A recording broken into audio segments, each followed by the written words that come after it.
Teenage Mutant Ninja Turtles, Mutant Mayhem. I'm a big Turtles fan. I assume you are. Yeah. Very big Turtles fan. So this is the Seth Rogen produced film. I think we did mention it before. Obviously, we have a trailer now. This is put out by Paramount and Nickelodeon. It's got Spider-Man Into the Spider-Verse animation style. And it's just from the looks of it, it looks like it's honoring old and new looks. And of course, you got a big cast here. I might miss some of these cast members, but Jackie Chan as Splinter, Seth Rogen as Bebop, John Cena as Rocksteady, Giancarlo Esposito as Baxter Stockman, Paul Rudd as Mondo Gecko. This comes out August 8th. What are your thoughts on the trailer? I will say this. I like that they're bringing in so many mutant characters from like the show and the comics and stuff like that. Even probably you could say. Like I looked at the cast list. I was like, wait, you mean they're not just going to fight Shredder? Like that's fucking awesome. I like the fact that they actually look like teenagers. Yes. You know, like Michelangelo has braces. Donnie has like the big glasses, birth control glasses. Yeah. I do like that aspect of it because, you know, even in the 90s, like the live action one, like you can't tell me they look like teenagers. But I mean, like what's a teenage turtle supposed to look like, I guess. But aside from that, I'll still go see it, but it looks fucking stupid. Does it? It looks so fucking stupid. Like more geared towards kids, you'd say? Or careful, yeah, that's negative. With we don't want to upset Seth Rogen. Everybody else that worked on this film, props to you, Seth Rogen. Hey, shout out to you, Seth. We're just kidding. We'll see you on next show. Anyway, go ahead. I mean, being produced by Nickelodeon, of course, you know, it's going to have that goofy, like, kids. I understand this is going to be more of a kids thing. There's going to be a lot of adults that go see it because, hey, Ninja Turtles. You take your kids to it and not be 100% annoyed by what you're seeing. So hopefully not, right? I mean, we'll see. I don't know. The fact that they'd, like, made April O'Neil into like a Velma parody. I hope that's not going to be it, but I totally understand that. I mean, yeah, and you know, I know a lot. I don't know it. Yeah, I think animation style looks good. Yeah, it's definitely marketed to kids. You know, it's to capitalize on that whole like Nickelodeon, you know, SpongeBob market kind of thing. But right. Well, in Spider-Man Into the Spider-Verse, they were like, oh, they did that. We got to do that now. Yeah, I do kind of like that, like jerky kind of style of animation. Where I tried to find it out what the animation style is, and I think it's called half toning. So it's not the same animation studio as Spider-Man had, but it kind of reminds me of like a flip book. Yeah, in spots, right? It kind of speeds up, but then it kind of slows down, and it's like got lines in it and dots, like Kirby dots. I don't know if this one does, but Spider-Man did. I do think this is a good project for that type of style. I think it's refreshing. We had a full CG film years ago, TMNT, and that one wasn't bad. That wasn't bad. No, I thought the trailer. I think it looks interesting. I think it looks fun. I could be wrong. I think it's going to appeal to me. Well, no, I was going to say to children, but we're not great kids. That sucked, Dad. We're not great kids. Bill, wasn't that it? Like, Bill, where are you going? No, the length of the chain between the nunchucks should be longer. Well, they actually use the weapons. That's the big question. Yeah. Well, actually, one of them gets stabbed. In the trailer. That was kind of funny. I thought. That was kind of funny. And then he screams like a little, I mean, yeah, they're still kids, but he's like, oh man. Well, there's kind of a Red Band trailer. Like that trailer is not, like I showed the trailer to my kid and I think that scene was cut out. They just showed it from like another angle where it was sticking out of his leg, but it was like dark. Oh. So I think they did like that. I think they did the kid trailer. You're like, oh, I got a pen in my hand. Yeah, they didn't actually. I don't think they actually showed it like go into his leg, but I was like, "Whoa, that's different." The newer like iterations they've done of the Ninja Turtle cartoons have progressively gotten more and more like, I mean, the first one they did back in the 80s, I was very, very kiddish. Right. It totally changed from the comics. They went like somewhat darker and then like started getting progressively more childish. Sure. So I'm sure it's going to be a good like summer film to take your kids to. Yeah. As a Ninja Turtles like hardcore fan, I'll probably still go see it and take my daughter so I don't just feel weird sitting in a theater with a bunch of kids. But I'll just take a picture of my kids, put it next to the seat. I don't know. I really hope it's like. Is it Rogan? That's kind of. No, it has nothing to do with. It has nothing to do with Rogan. It's just there's just something about it. It's like it's the fact that like. Okay, I get in like the comics, Baxter Stockman was an African American guy. That's, cool. Yeah. That's fine. He's supposed to be black. April O'Neil is a redhead. White redhead woman. Right. They're canceling the redheads. I don't know. I just that bothers me. Like it works. Yeah. One way it's progressive, the other way it's you shouldn't be mad about that. It's not. Yeah, and I think a lot of people could say like, oh, you're against that or that, but it's like how it became popular for us. We are really attached to the looks, and I think that goes for the comics too, right? It's like very iconic look. That's what I want. Yeah, I'm very attached to the characters. Suit. I'm very attached to like the franchise itself. Right. I mean, they want to try that. That's fine. That's fine if they want to try that. But as long as it's not like like Velma, right? Yeah.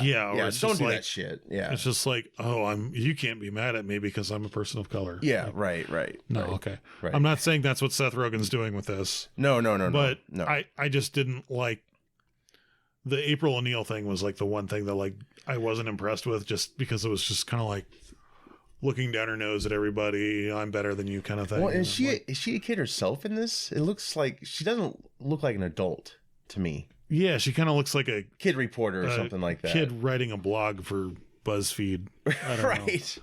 So I don't even know what the angle is to that. I think that one of the new animation shows, she's black as well and younger. So I don't know if that's kind of, they are borrowing a lot from what's been established. And I think the Bay films I thought they were entertaining.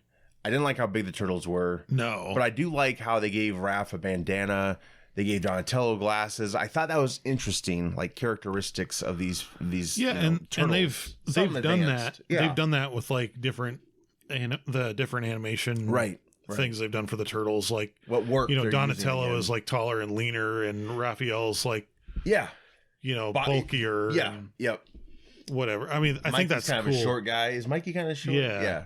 Yeah. I think it's cool that they like do that to distinguish them versus just red bandana, orange bandana, blue bandana. Right, exactly. And they did like different skin tones before, and that helps too. But I think that's what worked from the Bay films, and maybe in the animation, I'm sure it's got something to do with it too. But like, it's a new thing to put on these characters and dress them up a little bit. I don't think like going into this, you should expect like Eastman Laird turtles. No. I think you should just expect like Nickelodeon turtles. Sure. Which is what it is. It's a Nickelodeon production. So they're going to take some creative liberties with stuff. That's fine. Sure. Raph seems very nice in this. I will say that's my only nitpick, but they're kids still, so maybe he hasn't gone through puberty yet. He's not cool but crude. He's awkward but nice. Yeah, like there's a scene where he's talking. I'm like, is that Mike? Because it was very nice. Like let's do the ninja stars now. Like when they're busting up the watermelons. I was like, but if they're like younger, wait a minute, it makes a little sense, right? Because puberty fucks with you a lot. Yeah. And grudges begin to form and all that. Did you happen to notice Splinter had an afro? That bothers me. I did. I don't know if that's a good look. I did, but I don't know if it's going to be like a costume or something or out of context. I don't know. Well, we'll have to get the full context. Maybe they're channeling Kareem Abdul-Jabbar from the Bruce Lee movie. I don't know. I'm not against it, but I thought the look for Splinter in the Bay films, Bay produced, by the way, he didn't direct these. I didn't like this look. He looked kind of gross to me, but from what I've seen, and Jackie Chan playing the voice, I think that's pretty cool. But yeah, I'm like, an afro? Like maybe that's just a scene where they had Halloween or something. I don't know. Yeah, but I mean, we'll see. It'll probably grow on me. It's just another characteristic, you know. Yeah. But yeah, I think someday, I really feel someday we're gonna get a nice return to form in a way of live action Henson-like creatures with some CG assist. I think someday you're gonna have a fan a big fan who's gonna be able to direct or write a film and have the say so in doing that. So I think someday we'll get that back, and I still think that's the best they can do. It just felt more real. And of course with CG now you can have them do more things, flips and all this stuff, and use the weapons. Like maybe an adaptation to the original comics would even be something kind of cool to like a dark one. I would very much like to see that. I mean, it would be, I could see that more being something like they'd put on HBO Max or something like that though. Yeah. Did you ever see that fan one they did? It was like Raph. April's getting like, someone broke into her apartment. It was very gritty, dark. And I think Raph shows up and just beats the shit out of this guy. And it's just the way they shot it. It's so cool. I'll have to like try to find it. But I mean, that's the beauty of, you know, what fans can do now. I mean, this was probably like over 10 years ago when I saw this thing. Oh, wow. But, okay. Of course, you got The Last Ronin, which I'm just finding out about. That's a cool storyline. That is a very cool storyline. I'd love to see that adapted. Yeah, I'm sure someday we'll get it. I don't know if Nickelodeon's going to do that. Paramount could do that. Not. I mean, I think some fans, especially like our age group, want to see maybe a slight darker, like in the tone of the first Teenage Mutant Ninja Turtles film, you know? Yeah, see, I really liked that. And then for the second one, they were like, got a little goofy. We got to make it a little more kid friendly, a little more toy friendly. Yeah. Like, blah, blah, blah. I don't know. It wasn't that scary, like as scary to me at the time. I enjoyed it, but I did not even realize they didn't use their weapons much. I still love that opening shot of the second film, the live action, that is, the pizza. Oh my God. I'm so hungry right now. That's probably why I'm bringing it up. But man, the cheese and shit, like, yeah.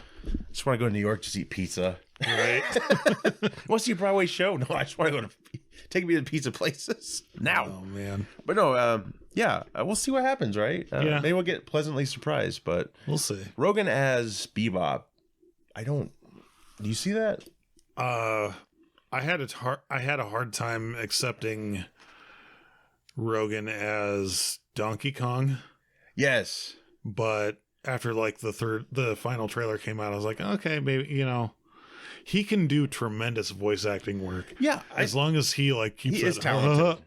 Right. Stupid fucking goofy ass laugh out of there. Don't repeat yourself so much. Have some range. But and he does when he's directed to, I think, very well. Yeah. Right. Yeah, I think that's pretty good casting. John Cena's Rocksteady. Sure. Yeah. I don't think you do anything wrong. I mean, they can manipulate your voice now. Like, going back to Super Mario Brothers for a second, I think they manipulated Jack Black's voice a little bit. Maybe he actually did that voice, but I could see them being able to manipulate it now. Just kind of like the guy playing Toad. I forgot his name. Shit. Keegan-Michael Key. Yes, I think they might have like kind of done that. Yeah, like, you know, little assists. Yeah, and I think they might have done with Donkey Kong, unless they're actually doing that. I don't know. We have to see behind the scenes, I guess, to confirm that or not. But you know, nowadays it's very easy. Like you can go there, but the technology can push it a little bit further. Because you know, Bowser. I do kind of hear Jack Black, but if I didn't know he was that voice, I don't think I would have ever thought it was Jack Black behind that. But of course, you know, look back in the days when we had Joker. I didn't know that was Mark Hamill for a long time. And then it was just like, what? Yeah. It's crazy. It was like, you never perfect. expect him to pull that voice out of him. You couldn't think of anybody else doing that voice. So. No.